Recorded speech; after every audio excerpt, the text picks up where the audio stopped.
할렐루야. 아멘. 가신 모든 분들 주의 복이 임하길 주의 이름으로 축원합니다. 에베네셀 그 이후, 다시 말씀드리면 감사 그 이후라고 하는 제목이 되게 될 텐데요.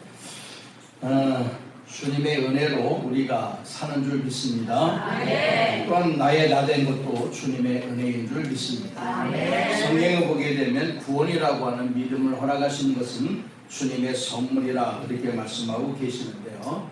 그 외의 모든 것들이 주님의 은혜로 우리가 나의 나됨과 구원의 은혜의 삶들을 살아가고 있는 우리니만큼 맥주 감사 절기만이 아니라 평생에 주님을 감사하며 삶 살아갈 수 있는 우리의 신앙과 고백이 되어지기를 주의 이름으로 축원합니다.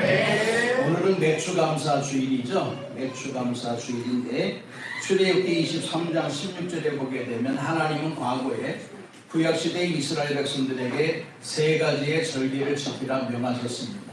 혹시 기억하시나요? 무슨 절기를 지키라 그랬죠? 나 구약시대의 사람 아니라고? 무슨 절기 지키라 그랬어요? 세 가지 절기. 우리가 지키는 절기. 참. 오늘 무슨 절기라 그랬어? 그러니까 하다못해 이거 하나는 마치게 되는 거 아니야? 3대 절기. 무슨 절기 지키라 그랬다고요? 맥주절을 지키라 이렇게 되어 있어요. 6월절과 수장절도 지키라 그랬어요. 6월절은 하나님께서 과거 이스라엘 백성들을 출애굽시킨 구원의 은혜를 기억하며 감사히 드려드리는 절기. 이 절기를 가장 중요하게 그리고 가장 이거를 강력하게 펼치는 종교가 있는데 그게 안상홍이라고 하는 종교입니다. 얘네들은 다른 거는 다 뒤로 하고 6월절만 지킨다 이런 의식 속에 신앙생활하고 있는 그들인데 맞지 않은 부분이고요. 두 번째는 맥주절기, 우리가 지켜지는 절기 이 내용에 대해서는 좀 이에 말씀을 나누도록 하겠고, 세 번째는 수장절이라고 하는 가을의 절기. 무슨 절기예요? 추수감사절을 이야기합니다. 그래서 맥주절기와 추수감사절기와 그리고 앞에 주어지는 6월절, 6월절은 우리가 출애굽한 당사자는 아니지만 우리가 6월절을 기억하고 한 절기만 또 나가서 그 주일만 지키는 절기가 아니라 6월절 절기는 우리가 사실 평생에 주님께서 우리를 죄에서 구원해 주신 그 은혜를 기억하며 감사히 그를 주님께 영광 올려드리는 삶들을 살아가는 것이 한 주간이 아닌 평생에 감사하며 드려드리는 절기가 되는 줄 믿습니다. 자, 그런데 오늘은요 맥주 감사 절기잖아요. 이 맥주 감사 주일이라고 하는 이름이 몇 가지가 더 있는 걸 잘 기억하시죠? 맥주 감사 주일이라고 하는 것을 또 다른 이름으로 뭐라고 부른다고요? 이건 우리가 신앙생활을 동안 맨날 들었던 얘기인데 이걸 기억을 못하면 어떻게 하자는 거예요? 맥주 감사절을 다른 말로 실칠절, 또 다른 말로 오순절. 이게 맞는지 안 맞는지도 모르고 그냥 한번 던져보는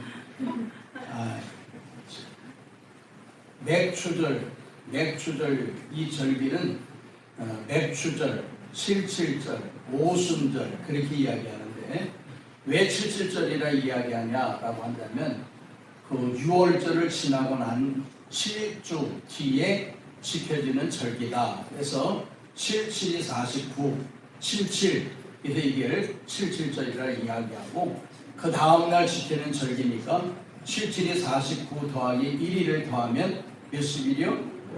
그래서 오순절이라고 이야기하는 거예요. 같은 맥락이에요. 그러니까 맥주절, 77절, 오순절 다 같은 맥락입니다. 그런데 신약성경에서는 77절 그리고 맥주절 이런 얘기가 없고 단 한 가지 우리가 좀 전에 말씀드렸던 오순절에 대한 이야기가 성경에 많이 기록되어 있죠. 마가다락방에서 오순절날 주님의 성령의 충만함을 받았게 되었던 일들 등등의 일인 신약 성경에서는 맥주절이 아니라 오순절로 기록을 하고 있습니다. 하나님께서 이와 같이 우리로 하여금 이 절기를 지키라고 하신 이유가 있어요. 우리는 농사를 지은 당사자들이 아니라고 해서 맥주절기의 감사에 절기와 예배를 드릴 필요가 없다 주장하시면 곤란한 게, 왜냐하면 주님께서 우리에게 절기를 지키라고 하신 목적이 세 가지가 있어요. 첫 번째는요, 과거의 하나님의 은혜로 우리가 구원과 은혜의 삶들을 허락받아 살아가고 있기 때문에 절기를 지켜야 되는 것이고, 두 번째는 현재의 삶 가운데도 주님께서 우리를 은혜 가운데 도우심이 함께 하시기 때문에 현재도 우리가 은혜 가운데 삶 살아가고 있음에 감사를 드려야 되는 거고, 세 번째는 과거나 현재에도 그리하셨지만 앞으로 주어질 미래에도 주님의 은혜로 우리가 살아갈 것을 믿기 때문에 우리 주님께서는 우리에게 이 절기를 지키며 그 절기 속에 주어지는 가장 포인트적인 감사의 마음을 가지고 주님께 그 감사를 영광으로 올려드리라고 하는 목적 속에 우리로 하여금 절기를 지키라고 하는 목적이 그 가운데 있습니다. 맥주절기는 우리가 본이나 미래에 전반기에 추수한 내용물을 가지고 하나님께 드려드리는 절기의 예배가 되는데요, 이거는 전반기 6개월에 주어졌던 주님의 은혜를 추억하며 감사의 절기를 지켜드리는 절기의 예배가 되겠고요, 추수감사 절기는요, 마지막 이후에 후반기의 내용과 후반기의 시기에 하나님께서 또한 역사하셨던 일들을 기억하며 하나님께 감사의 절기를 지켜드리는 것이 11월에 주어지는 추수감사 절기가 되는 내용입니다. 그래서 오늘은 이 맥주절이라고 하는 전반기 감사의 예배와 예물을 드리는 그러한 예배로서 하나님께 영광을 돌려드리게 되는데요, 하나님께서는 과거에 좀 전에 말씀드렸다시피 이스라엘 백성들에게 적어도 3대의 절기는 꼭 지켜야 된다라고 말씀하셨어요. 이건 당부고 권면이 아니라 명령이었습니다. 근데 과거의 이스라엘 백성들은요, 이 절기를 지키지 않습니다. 물론 처음에는 지켰을지 모르지만은요, 시간이 지나가면서 이네들은 이 절기를 지켜지지 않습니다. 그래서 성경에 이런 내용들이 담겨져 있거든요. 요시야 왕 시대, 히스기야 왕 시대에 이네들이 동안에 하나님 앞에 절기를 지키지 않았던 것을 찾게 돼요. 하나님의 성서적인 내용들을 오랫동안 파묻혀 있다가 요시야 시대에 성전을 정리하다 보니까 3대의 절기를 지키라고 하는 명령이 적혀져 있는, 기록되어 있는 성서를 발견하게 되거든요. 이 요시야가 가슴을 찢습니다. 왜 하나님께서 이렇게 우리에게 주신 은혜를 기억하고 감사히 절기를 지키라고 명하셨는데 내 백성과 나는 무던하고 무지해서 일들을 하지 못하고 절기를 지키지 못하였는가 라고 하는 하나님 앞에 서글픈 마음을 가지고 요시야나 히스기야 왕이 하나님께 이 절기를 선포하고 지키도록 명하는 내용이 담겨져 있어요. 그러니까 요시야 왕이 히스기야보다 앞서 있는 사람인데요, 그러니까 요시야 왕 시대에도 이 절기를 지키고 난 이후 또 이스라엘 백성들은 오랫동안 절기를 지키지 않았던 내용이거든요. 그리고 이후에 히스기야 왕 시대에 다시 하나님 앞에 절기를 지켜라 왕이 명하기 때문에 또 절기를 지켜드립니다마는 그 이후에도 역시 이스라엘 백성들은 하나님 앞에 절기를 지키지 않습니다. 절기라고 하는 것을 다시 말씀드리면 감사를 주님 앞에 표현하지 않는다는 거예요. 우리는 삶 살아가면서 하나님께 모든 삶과 서두에 말씀드린 대로 현재 우리의 삶 살아가는 모든 내용들이 주님의 은혜인 줄 믿고 감사할 수 있기를 주의 이름으로 축원합니다. 감사해요? 네. 지금 환경과 여건과 살아가는 모든 내용들이 감사합니까? 네. 얼굴에 감사가 없는 것 같은데 보니까 내 얼굴 표정만으로도 못한 것 같아. 난 지금 증세가 그래서 그랬다지만 감사해야 되는 거 아니야? 하루를 살아도 감사한데 이때까지의 은혜의 삶들을 살아가게 하시고 2025년도 전반기도 이러나 저러나 그래도 살아갈 수 있도록 허락하신 주님께 감사하는 우리의 마음, 그 마음을 담아 주님께 드려지는 예배가 되어져 우리의 예배를 주님께서 기꺼이 허명하시는 맥주절에 감사의 예배가 또 예배자가 되기를 주의 이름으로 축원합니다. 열왕기하 23장 22절에 말씀 보면 사사가 이스라엘을 다스리던 시대부터 이스라엘 열왕의 시대에든지 유다 열왕의 시대에든지 이렇게 유월절을 지킨 일이 없었더니 이렇게 되었어요. 언제부터 안 지켰다고요? 이게 또 정신이 맹하게 11거 드렸다나 언제부터 언제까지 안 드렸다고 웃음이 나와. 말씀 듣는 거야 안 듣는 거야? 잘 들어봐요. 내고 싶지 말고. 다시 한번 읽어드릴게요. 사사가 이스라엘을 다스리던 시대부터 이스라엘의 열왕의 시대에든지 유다 열왕의 시대에든지 이렇게 유월절을 지킨 일이 없었더니 되어 있습니다. 언제부터 언제까지? 사사 시대부터 왕의 시대까지 이렇게 하나님 앞에 설비를 지키지 않았다. 히스기야 왕 시대에도 마찬가지였어요. 역대하 30장 5절의 말씀 보게 되면 이렇게 되어 있는데 예루살렘으로 와서 이스라엘 하나님 여호와의 유월절을 지키라 하니 이는 기록한 규례대로 오랫동안 지키지 못하였음이더라 했습니다. 사사기 시대부터 요시야 왕 바로 전까지 하나님 앞에 절기를 지키지 않았던 것을 이후에 요시야가 알게 되고 절기를 지키라 명하게 되거든요. 그러면 요시야 왕 시대에 절기를 지키고 난 이후 히스기야 왕 시대까지 또 절기를 지키지 않았다는 거죠. 그러니까 하나님께 감사한 마음들을 갖지 않았다 그 내용인데 이 시대가 짧은 시기가 아니에요. 사사 시대부터 열왕기 시대까지 보면 350년의 세월을 이야기해요. 몇 년이라고요? 350년 동안 하나님을 기억하지 않는 거예요. 하나님께 감사를 드리지 않는 거예요. 그러니까 모든 것들이 다 자기가 잘나서 살아가는 줄 알고 과거 출애굽 시대부터 시작해서 사사 시대나 현재 열왕기상 모든 시대에 이르기까지 하나님의 은혜로 살아간다는 사실을 그네들이 무시한 채 삶들을 살아가고 있다 그 말씀입니다. 그 하나님께 감사를 드리지 않는 이스라엘 백성들에게 하나님께서 어떻게 하시겠어요? 은혜와 복을 더하시겠어요? 아니면 진노와 징계를 하시겠어요? 진노와 징계를 하실 수밖에 없고 결국 그로 인해서 이스라엘 백성들은 하나님의 징계를 받게 됩니다. 그런데도 그네들이 깨닫지 못하잖아요. 이유는 뭐냐면 전능하신 요한 하나님 아버지 자신들을 구원해주며 이 가나안 땅에서의 삶들을 살아가게 하신 하나님께 감사를 드려야 될 이스라엘 백성들이 하나님은 찾지도 부르지도 감사도 하지 않은 상태에서 이 가나안 땅에 살고 있는 나머지 족속들이 섬기는 이구상들을 섬기게 됩니다.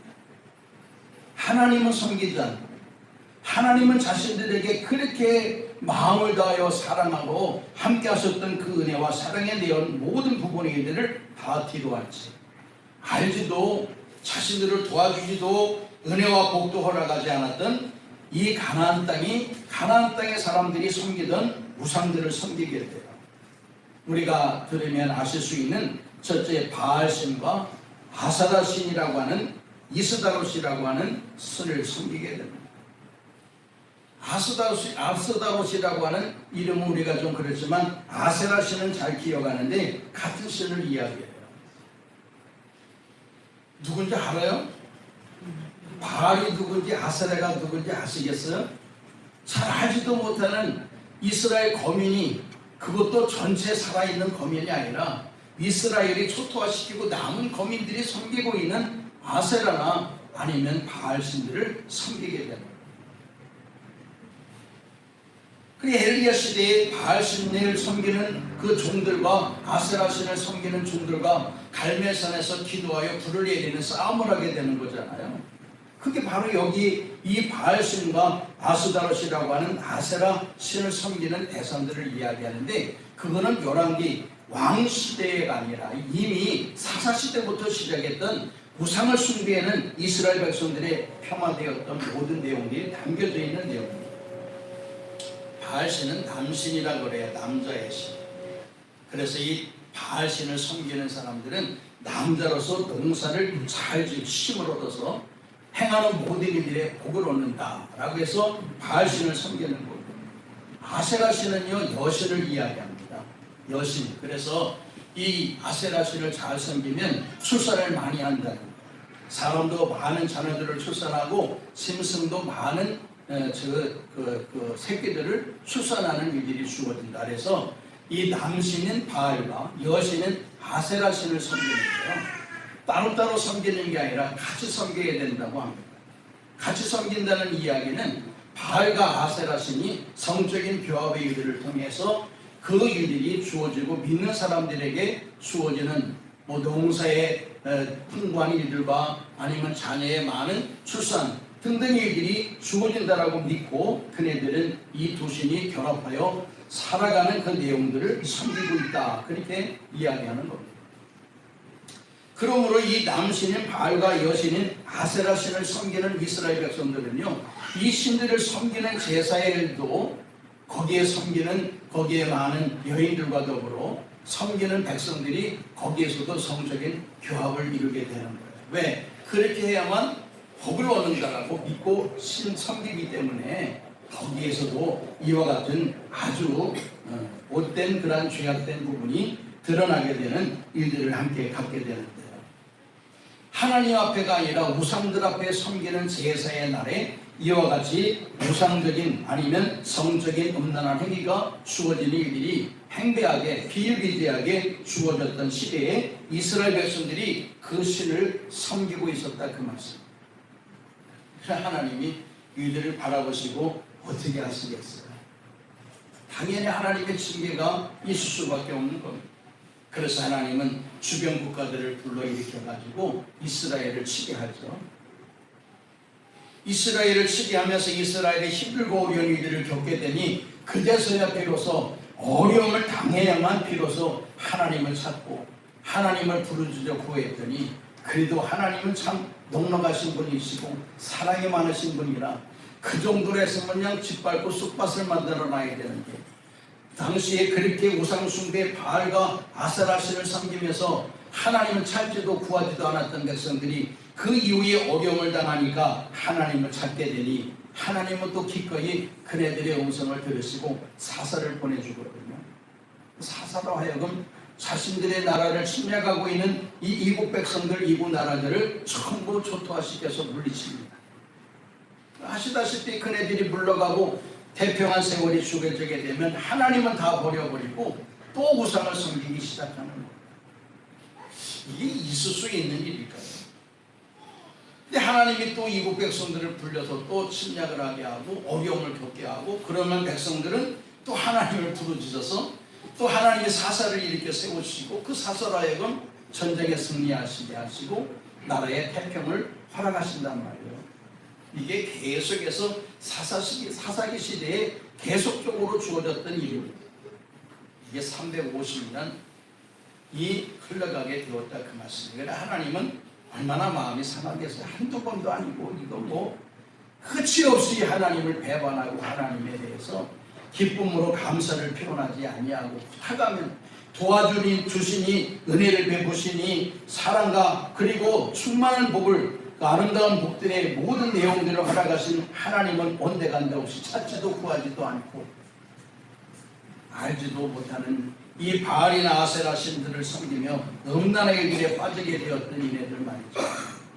하나님이 그래도 구할 때 은혜를 도와주시고 살펴주신다는 내용을 보게 되면서 야 우리도 마찬가지로 하나님 앞에 수없이 많은 죄를 지어간 와중에 우리가 회개하면 주님께서도 우리를 용서하시고 은혜를 베푸시고 그러면 은혜 받은 우리들은 또 새카맣게 주의 은혜를 잃어버리고 자기 마음대로 살아가다가 또 힘든 일 어려운 일들 겪으면 또 그때서야 하나님 찾고 주님 도와주시면 또 잃어버리고 자기 마음대로 자기가 잘나서 살아가는 줄 알고 이게 사사시대의 이스라엘 백성들을 탓할 내용이 아니라 우리가 그렇다 그거예요. 우리가. 그러면 지혜 있는 사람은 어떻게 하겠어요? 어려움을 겪고 난 다음에 주님을 찾아야 돼요? 아니면 좋은 시절에 주님을 찾아야 돼요? 말은 그렇게 하지만 좋은 시절이 주어지면 하나님 찾지 않아요. 나와 예배드려도 건성으로 예배드려요. 말씀을 안 들으려고 하고 앉아있기는 앉아있는데 말씀을 귀담아 들어야 은혜가 되고 은혜가 되는 말씀을 붙잡고 삶 살아가면서 승리하며 복이 있는 삶들을 살아갈 텐데 그러지 않거든요. 그러니까 또 덧없이 그냥 세상적인 삶들을 살아가다 매를 맞아봐야 그때서야 하나님을 찾고 하는 일들이 과거 사사기 시대나 현재 우리의 모습이나 똑같다. 우리는 미련한 자가 되어서는 안 되고 지혜로운 자가 되어야 되리라 믿습니다. 자, 이런 사사시대에 누가 등장을 하냐라고 한다면 오늘 본문 말씀의 내용과 같이 한나의 아들 사무엘이 사사로 등장을 하게 됩니다. 사사가 되었던 이 사무엘은요, 전례 없는 기도 성회를 준비하게 돼요. 그래서 전국에 있는 백성들을 전부 미스바라고 하는 곳에 모이도록 합니다. 그 말에 순종을 하고 백성들이 전부 미스바에 모여서 있게 될 때에 이 사무엘이 그네들 모든 이들 앞에 그렇게 촉구하는 내용이 하나 있는데, 그게 뭐냐면 우리가 하나님이 아니라 우상을 섬기게 되었던 모든 죄들을 다 하나님 앞에 회개하자라고 하는 내용으로 사무엘이 이스라엘 백성들을 독려하고 촉구하면서 백성들 전부가 미스바에 모여서 하나님 앞에 철저한 회개를 하게 됩니다. 사사시대에 사무엘이 그런 일을 하게 돼요. 근데 공교롭게도 자, 이렇게 백성들이 모여서 하나님 앞에 철저한 회개를 하게 될 때에는 하나님의 복이 주어져야 돼요. 하나님의 진노가 주어져야 돼요. 당연히 복이 주어져야 되는 걸 우리는 인식하고 그렇게 믿고 있어요. 그런데 생각지 않게 어려움이 주어집니다. 기도 성회가 끝나기도 전에 무슨 일이 생기냐, 블레셋이 쳐들어오는 거예요. 적어도 백성들이 칼과 아니면 창이라고 하는 화살이라고 하는 무기를 준비하고 전쟁에 대비하고 있는 상태에 블레셋이 쳐들어와도 이길 수 없는 판인데요. 왜? 그때만 해도 블레셋이 이스라엘보다 위에 있었거든요. 전쟁하면 이스라엘이 백전백패를 했었거든요. 근데 오늘은요, 이스라엘 백성들이 전쟁을 준비한 태세가 아니란 말이에요. 하나님 앞에 모여서 기도를 하되 회개하며 철저히 하나님 앞에 눈물과 콧물로 회개하는 이 시점에 블레셋 사람들이 쳐들어오게 되는데요. 그 이유는 뭐냐면 블레셋 사람들이 나름대로 오해를 한 게 있어요. 그게 뭐냐, 야, 이놈들이 전부 모여가지고 우리에게 대항하려고 하는구나, 이런 오해를 갖게 되었던 거죠. 그러니까 이놈들 우리가 아주 혼근육을 내어줘야 되겠다라고 해서 블레셋이 군대를 일으켜 전쟁에 나서게 되는 겁니다. 그것이 7장 7절의 말씀 보게 되면 7절 같이 한번 읽어볼게요. 시작. 이스라엘 자손이 미스바에 모였다. 블레셋 사람들이 듣고 그들의 명령들이 이스라엘에 치러 올라온지라. 이스라엘 자손들이 듣고 블레셋 사람들을 부러워하며. 네, 여기 보니까 뭐라고 되어 있어요? 이스라엘 백성들이 지금 금식하고 기도하고 있는 것이 블레셋 사람들은 오해를 하게 되는 거예요. 여기 보면 블레셋 사람들이 듣고 그들의 방백들이 이스라엘을 치러 올라오기라 했어요. 왜? 이스라엘 자손들이 듣고 블레셋 사람들을 두려워했다 이렇게 되는데, 그 이유는 뭐냐면 이스라엘 백성들이 미스바에 모였다라고 하는 것을 이제 듣게 되고, 야, 이놈들이 세를 많이 모아가지고 우리에게 대항하려고 하는구나, 이런 생각을 하게 되었던 거죠. 이 블레셋은 블레셋 나름대로 오판을 하게 되고 전쟁에 임하게 됩니다. 그러면 이쯤 되게 되면 이스라엘 백성들은 어떻게 해야 될까요? 당연히 속수무책으로 전쟁에 패할 수밖에 없는 일인데요. 이제까지 이스라엘 백성들의 특징이 뭐냐? 원망과 불평이잖아요. 매사에 원망하고 불평하고 입에 달았어요. 그래, 이 정도 되면 이스라엘 백성들이 원망해야 돼요? 아니면 감사해야 돼요? 어떻게 했겠어요? 예전 같으면 원망하겠죠. 아니, 왜 사사 사무엘을 원망하고 하나님을 원망했을 거예요? 왜 우리를 다 불러 모아가지고 여기서 다 한꺼번에 몰살당하 죽게 하느냐? 사사 사무엘을 원망했을 것이죠. 하나님에 대해서는 하나님, 우리가 하나님께 회개하며 기도하고 있는데 우리를 용서해 주기는커녕 블레셋 사람들을 위해서 다 우리를 죽이려고 합니까? 라고 하는 원망이 주어질 수도 있었을 텐데, 오늘 본문의 이스라엘 백성들은 원망하고 불평하지 않았습니다. 생각지 않게 7절을 한번 8절을 같이 읽어볼게요. 8절 시작. 이스라엘 자손이 사무엘에게 당신은 우리를 위하여 우리 하나님 여호와께 쉬지 말고 부르짖어 우리를 블레셋 사람의 손에서 구원하시게 하소서. 아멘. 뭐 해달라고요?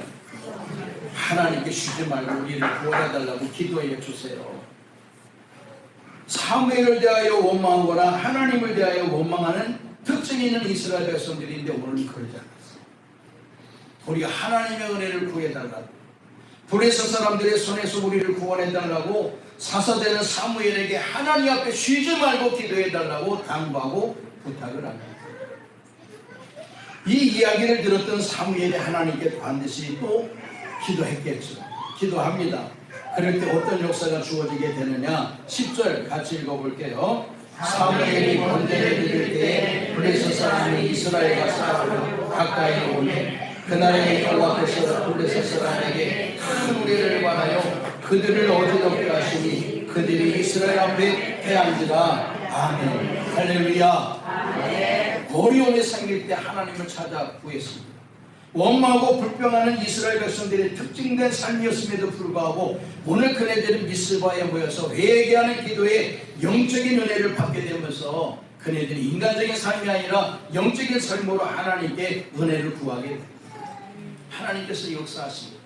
이스라엘 백성들은 블레셋 사람들에게 창이나 화살이나 칼을 한번 휘둘러 보지 않았어요. 전적으로 하나님의 은혜와 능력 가운데 우레, 말 그대로 큰 오박을 그네들에게 내림으로 말미암아 이 블레셋 사람들이 혼대 백성하여 이스라엘 백성들에게 대패를 하게 됐다, 그렇게 말씀하십니다.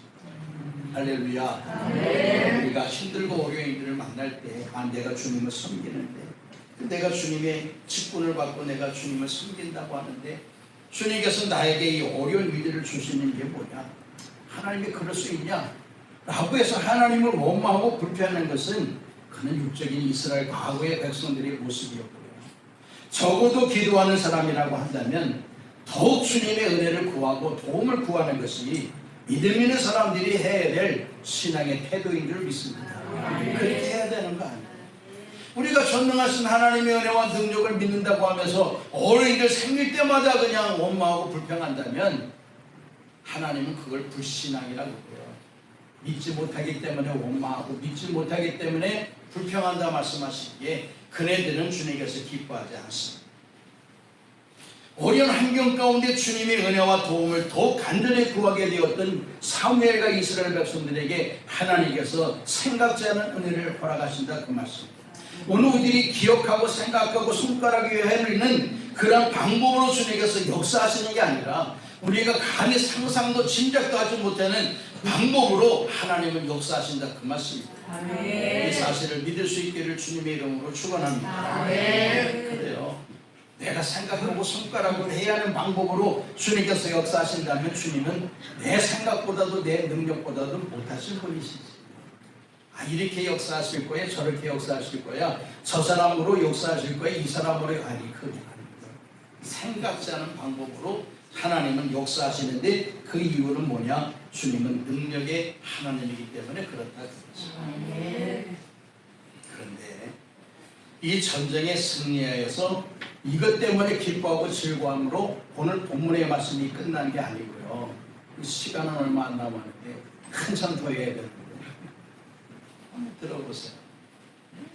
자, 이렇게 전쟁에 승리하게 되었던 사무엘과 이스라엘 백성들은요, 어떤 일을 하느냐? 에벤에셀이라고 하는 기념비를 세웁니다.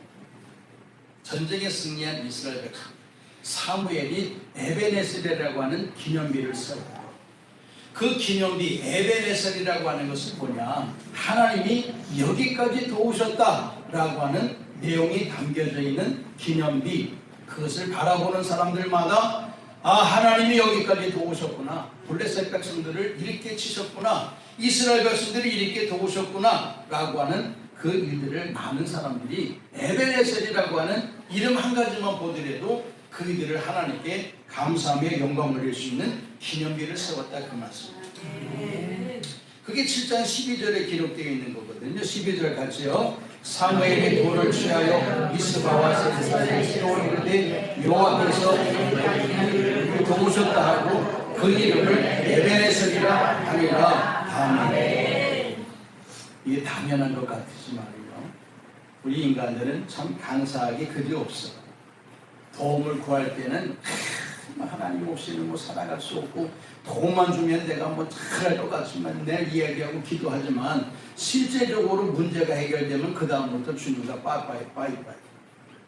예서가 그냥 조언이 있으면 할머니가 됐든 할아버지가 됐든 엄마가 됐든 아빠가 됐든 빠이빠이 안녕 그럴 거예요. 하나님이 은혜를 베풀어 주시는 그 순간 하나님에게 빠이빠이 안녕 그리고 떨어져 나가는 거예요. 그게 사람의 심리적인 일이에요. 주님께서 내게 주신 그 은혜를 정말 감사히 여겨서 하나님께 감사의 예물을 드린다든지 거기에 걸맞는 내 표현 조금 표현하는 게 아니라 걸맞는 표현 입다와 같이 그런 표현으로 하나님께 감사를 드리는 그런 내용이 반드시 있어야 되는데 우리는 주님께 응답받고 나면 그것으로 그냥 끝나는 삶들을 살아가게 돼요. 찾지도 구하지도 않습니다. 그런데 오늘 사무엘은 그러지 않았거든요. 이스라엘 백성들은 그러지 않았거든요. 이 전쟁에 블레셋과의 전쟁에 대승을 하게 된 것은 우리의 힘으로 한 게 아니라 하나님의 은혜로 능력으로 된 것입니다 라고 표현된 이 기념비가 에베네셀의 기념비. 그런데요 문제는 이것으로 끝난다면 오늘 본문의 말씀을 이어갈 필요가 없겠죠. 아 그래 주님께서 도우셔서 그래 에베네셀 감사 그렇게 드리면 되겠네 라고 하는 것으로 끝난다면 오늘 본문의 말씀에 맥락이 이어지질 않아요. 그럼 뭐가 더 중요하냐? 에베네셀 다음이 중요합니다. 에베네셀 이후 하나님 앞에 감사의 기념비를 쌓고 난 이후에 하나님께서 이스라엘 백성들에게 어떠한 복을 주셨는가에 대한 부분이 더 귀한 거 아니에요? 받았으니까 감사 그걸로 끝 그게 아니라 받았으니까 감사를 표현했는데 감사를 표현한 이스라엘 백성들에게 하나님은 더 많은 더 큰 복과 은혜를 허락하시게 되었다 그 말씀.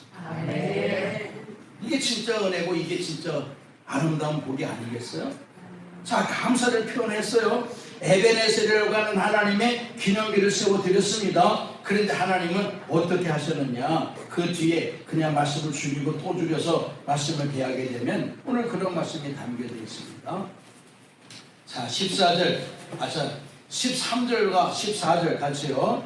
이에 블레셋 사람들이 불과하였습니다. 이스라엘 지역 안에 들어오지 못하였으며 여호와의 손이 이스라엘이 사는 날 동안에 블레셋 사람을 막으시며 블레셋 사람들이 이스라엘에게서 빼앗았던 성이 대로부터 아르까지 이스라엘에 해오리니 이스라엘이 그 사람 지역을 블레셋 사람들의 손에서 도우려고 또 이스라엘과 아모리 사람 사이에 화가 있었더라. 아멘. 할렐루야.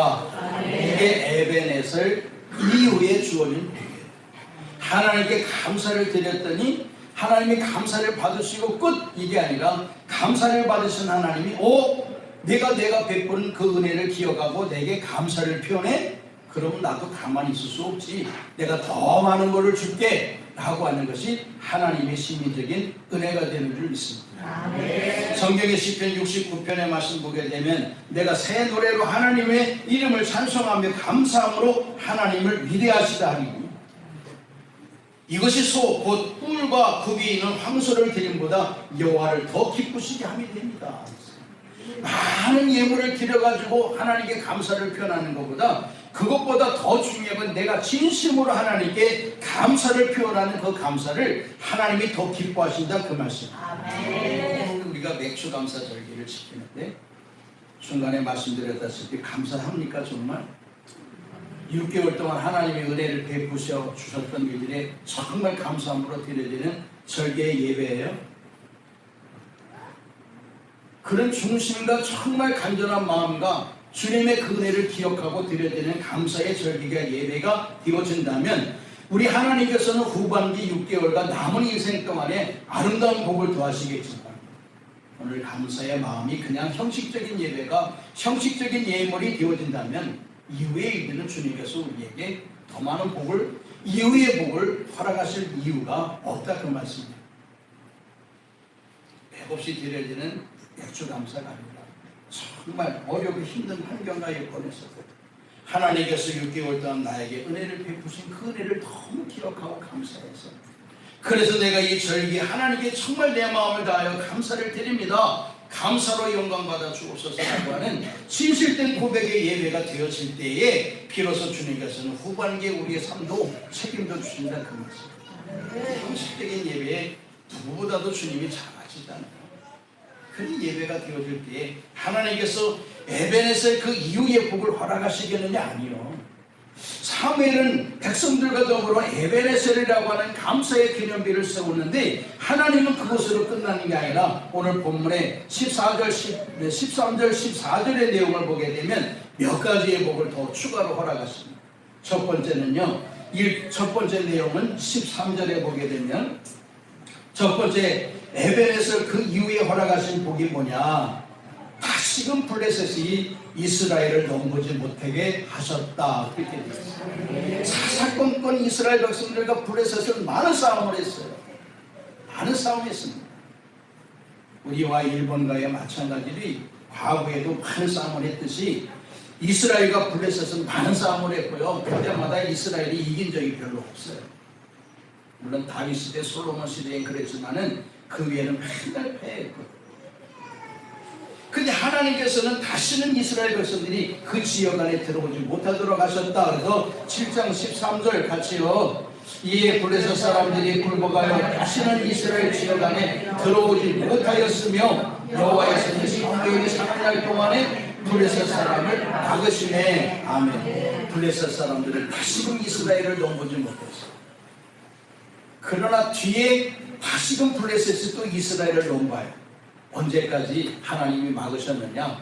에베네셀의 감사를 표현하게 되었던 사무엘 시대까지 막아주셨고 그 위에 사다 시대에는 또 하나님을 찾지 구하지도 않으니까 하나님께서 블레셋을 막았던 문을 열시기 때문에 블레셋이 또 이스라엘 백성들을 침범하는 일들이 주어지게 됩니다. 두 번째 어떤 일들이 주어지느냐? 14절 정교하게 같이 쭉 읽어볼게요. 블레셋 사람들이 이스라엘에게서 빼앗았던 성이 에그로부터 가기까지 이스라엘에게 해롭게 이스라엘이 그 사람 모 지역을 블레셋 사람들의 손에서 도로 찾았고 또 이스라엘과 아모리 사람 사라에서 평화가 있었더라. 아멘. 그럼 두 번째 하나님께서 이 에베네셀을 세운 이유, 하나님께 감사를 표한 이유의 두 번째 복은 뭐라고요? 네, 과거에 블레셋에 빼앗겼던 땅을 다시 다 회복시켜 주셨다. 할렐루야.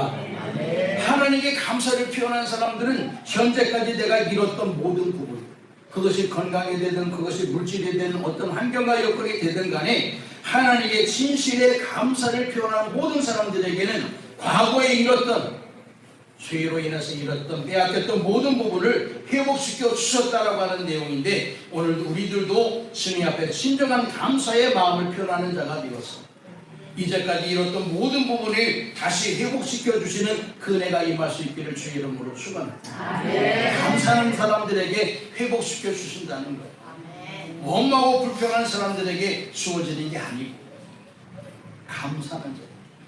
내 생각처럼 여러 가지 일들이 꼬이고 힘들어도 그때도 주님께 감사하는 사람들에게 주님께서 이와 같이 첫째는 악의 요소가 다시는 나를 침범하지 못하는 은혜를 베풀어 주시고 두 번째는 내가 무디에서 빼앗겼던 모든 부분의 일들을 다시 회복시켜 주시는 은혜를 덧입게 해주시고 세 번째는 어떤 복을 주시느냐? 아모리 사람들과도 평화 조약을 맺었다. 이렇게 되어 있습니다. 아모리는요, 이 일곱 족속 가나안 땅 이스라엘 백성들이 점령한 땅에 살고 있었던 족속 중에 한 족속이 아모리 족속이거든요. 근데 아모리 족속이 그때까지만 해도 굉장히 힘이 있는 족속이었습니다. 이스라엘 백성들은 걸림돌이 되는 족속 중에 한 족속이 아모리 족속이거든요. 근데 아모리가 가만히 생각해 보니까 블레셋이 이스라엘의 대패거든요. 블레셋이 또 이스라엘을 침범하고 막 먹고 빼앗아갔으면 아모리도 이스라엘을 우습게 여겼을 텐데 블레셋이라고 하는 거대한 나라가 이 이스라엘에게 와서 총토화되고 대패를 하고 도망갔으니까요. 아모리 사람도 두렵겠어요? 안 두렵겠어요? 두려워하게 되죠. 이게 이스라엘 이 만만히 볼 게 아니네. 그럼 우리가 그냥 평화의 주역을 먼저 취하는 게 마땅하겠다. 그래서 아모리 사람들이 이 이스라엘과 평화의 조약을 체결해서 서로 전쟁이 없는 삶을 살아가게 되었다. 그렇게 말씀하셨습니다. 그래서 오늘은요, 사실 이 세 가지의 예화를 더 준비하는데 실제적으로 여러분들이 잘 알고 있는 사람입니다. 세 사람에 대한 예화를 준비했는데 지금 그 예화를 다 들을 수 있는 시간이 되지 않네요. 성경적인 일도 마찬가지 10명의 문둥병자 중에 다 치료받았지만 하나님께 감사를 표현한 사람에게 하나님께서 그에게 육신의 건강만이 아니라 구원의 은혜도 허락하셨다는 내용을 잘 아시죠? 로펠로도 마찬가지고요. 많은 사람들 그 내용이 세 사람에 대한 그 실제적인 내용에 대해서 좀 준비를 했는데 다 드릴 수 없을 것 같습니다. 윈플이라고 하는 사람도 마찬가지예요. 그 내용과 삶에 대해서 나누면 참 기가 막힌 일인데 그 사람도 역시 감사를 드리게 될 때 변화가 지고 로펠로도 힘들고 어렵고 죽을 병에 걸려 1년밖에 못 산다라고 하는 이야기를 들었음에도 하나님께 감사의 마음을 다시 바꿔서 성전도 건축하게 되고 바뀌어진 삶의 일들을 통해서 그가 오랫동안 더 삶의 일들을 얻게 되는 실제적인 내용이 그 속에 담겨져 있습니다. 오늘 다시 한번 말씀드려봅니다. 오늘 우리가 남은 6개월, 남은 후반기에 우리의 인생의 삶 어떻게 살아갈 것인가에 대한 부분은 오늘의 달려있습니다. 매주 감사 절기를 지키는 우리에게, 우리의 마음속에 남은 6개월, 남은 우리의 후반의 인생이 담겨져 있다 그 말씀입니다.